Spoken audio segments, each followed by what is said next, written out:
Passons à la deuxième série, donc la finale de l'Ouest entre les Stars et les Oilers. Donc, les Oilers qui ont obtenu leur billet hier soir dans une victoire très serrée, peut-être plus serrée qu'anticipée contre les Canucks, vu les deux premières périodes de jeu. Donc, quand on regarde au niveau des statistiques, avantages pour les Stars, donc les Oilers sont la seule formation qui n'a pas gagné le titre de sa division qui se retrouve dans le carré d'as. Donc, au niveau des statistiques, au niveau de l'offensive, c'est très semblable entre les deux équipes. On a marqué autant de buts cette saison. Au niveau des buts encaissés, par contre, léger avantage pour les Stars, mais ça se ressemble quand même beaucoup.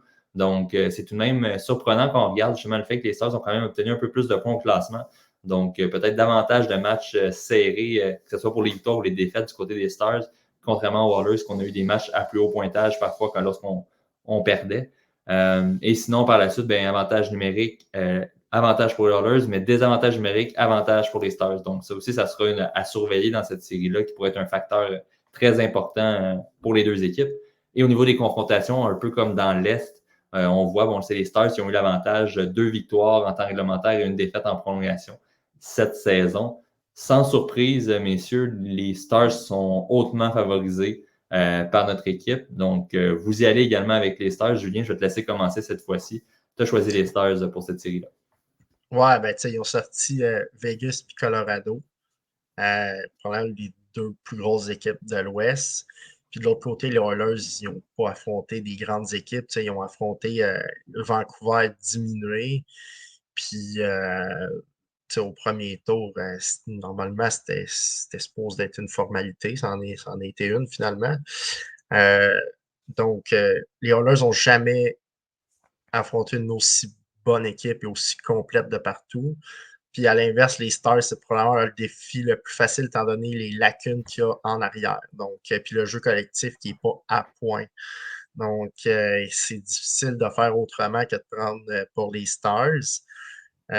J'ai mis en 6. Je pense quand même qu'Edmonton va être capable d'en ramasser 2, mais Skinner en ce moment est à 8,82 là, dans les séries. Donc, c'est pas. C'est vraiment le pire gardien que Dallas va affronter à date là, dans tous ceux qui ont affronté. Au niveau des buts marqués, par exemple, on sait que les Oilers sont capables. Là, ils ont les 4 meilleurs pointeurs des séries jusqu'à présent. Mais Dallas ont démontré qu'ils étaient capables de jouer très serré contre des super vedettes comme le Colorado en ont.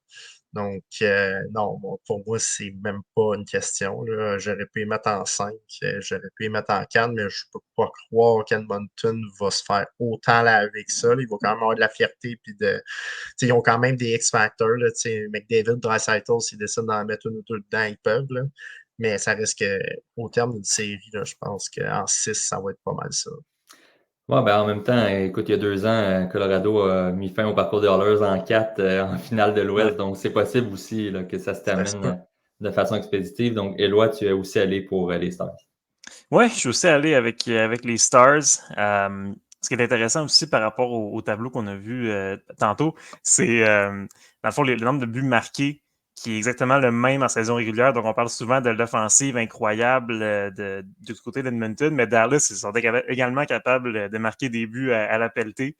Du côté d'Edmonton, ce qui m'inquiète, la profondeur encore là à l'attaque et en défensive, et le gardien. Donc, tu additionnes tout ça, puis oui, ils ont le talent élite, ils ont le meilleur joueur dans la série, certainement, mais en série, ça t'en prend plus que ça. J'ai hâte de voir ce que Edmonton va faire par rapport à McDavid, Draisaitl. Il y a certains matchs qu'ils ont mis ensemble dans les séries précédentes, d'autres matchs ils ont séparés. Contre Vancouver, ça avait un impact quand même parce qu'il y avait un petit peu moins de profondeur. Le deuxième trio répondait moins à l'appel du côté de Vancouver. Mais à Dallas, le top 6, il est incroyable. Puis je pense que peu importe ce qu'ils vont faire du côté des Oilers avec Chris Knoblauch, les solutions vont être limitées parce que Dallas, ils sont vraiment solides.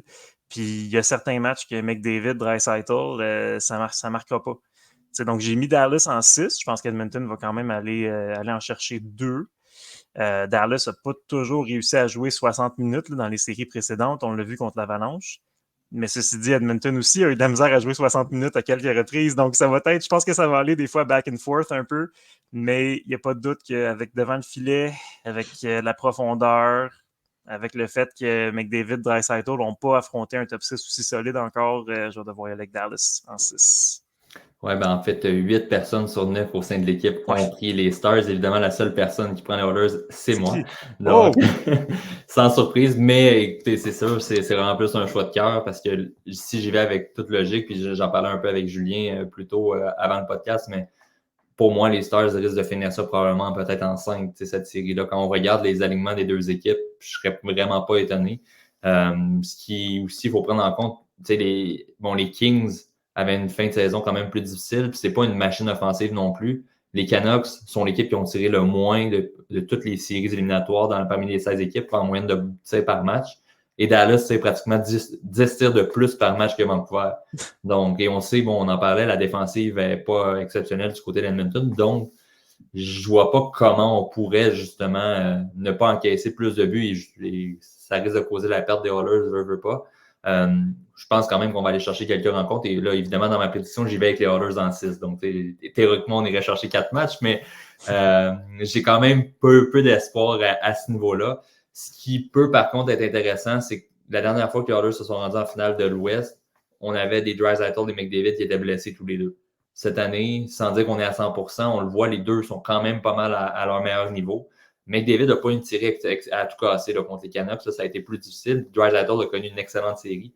Donc, j'ai hâte de voir, rendu en finale de l'Ouest, si McDavid peut justement prendre le relais et peut-être en donner encore plus. Donc, si c'est le cas, c'est sûr que ça peut changer la série. On le sait tous. C'est deux joueurs exceptionnels.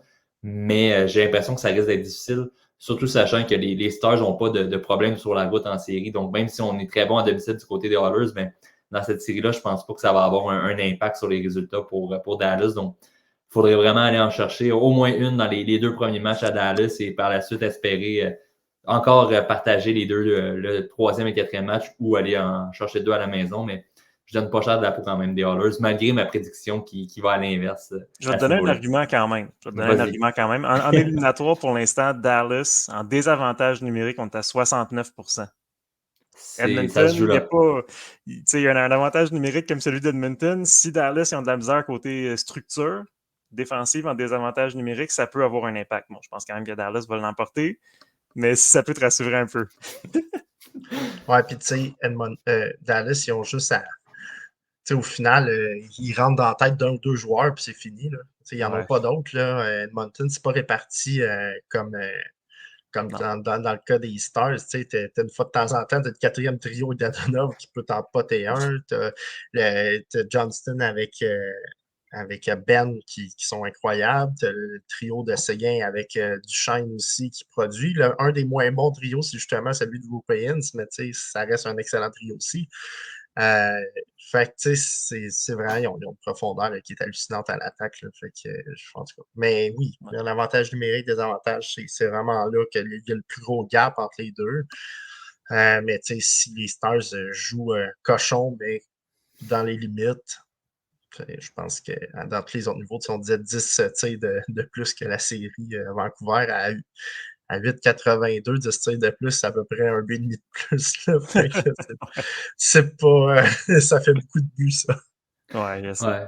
Ben, ça sera à voir aussi au niveau des gardiens de but, on ne sait jamais. On peut avoir des surprises. On l'a vu déjà par le passé. Un gardien qui soudainement devient hot puis on dirait, est capable de tout arrêter. Ça peut arriver. Je ne crois pas que ça va être le gars de Skinner vu son historique dans les dernières saisons en série.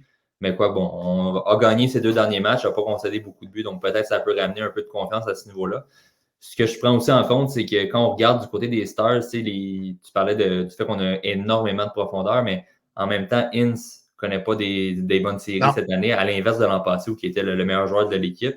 Jamie Benn, dans les dernières années, quand on s'est rendu en finale de l'Ouest ou même en finale de la Coupe Stanley durant l'année COVID, plus les séries avançaient, plus il a ralenti aussi. Donc, j'ai hâte de voir peut-être que l'effet fatigue peut avoir un impact aussi à ce niveau-là. Mais c'est sûr que quand on regarde de façon objective, les Stars ont le meilleur des deux alignements pour passer au prochain tour en finale de la Coupe Stanley. Là, je remonte justement les prédictions de notre équipe. Malgré tout, tout le monde donne quand même plusieurs matchs à Edmonton. Donc, c'est soit en 6 ou en 7. Donc, on s'attend pour cette série-là. Donc, intéressant et on suivra ça avec attention dans les prochains jours, prochaines semaines, parce qu'évidemment, on approche de plus en plus du bulletin de la finale de la Coupe Stanley. Et ça aussi, ça peut avoir un impact sur les joueurs importants. À quelques matchs de la finale, est-ce qu'on justement on peut encore élever notre jeu d'un cran pour espérer atteindre le prochain tour? Ça sera à suivre à ce niveau.